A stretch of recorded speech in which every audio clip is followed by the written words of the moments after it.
Japan's diplomatic visit aims to put its ties with South Korea back on track, but in Seoul it remains hotly contested.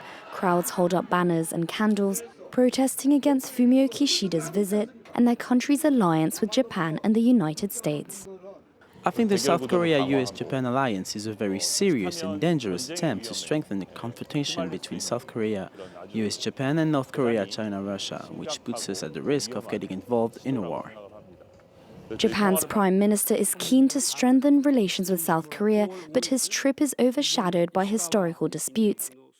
Between 1910 and 1945, present-day South Korea was under Tokyo's colonial rule, with over 780,000 South Koreans mobilized for forced labor or as sex slaves for the military. Japan's war crimes left the Koreans with a bitter aftertaste, hindering relations between Seoul and Tokyo. In 2015, Japan made an official apology agreeing to pay over $7 million to a fund to help the war victims, but the deal was later cancelled by South Korea. Protesters are demanding that Japan's war atrocities be at the top of the summit agenda. But both President Yoon and Prime Minister Kishida remain keen to bury the hatchet between Seoul and Tokyo. Since March, dialogue has started at various levels, including finance and defense.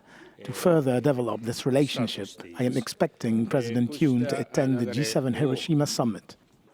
The summit trip is the first in 12 years and comes as North Korea doubles down on weapons development and testing, prompting the United States and South Korea to also ramp up their defense.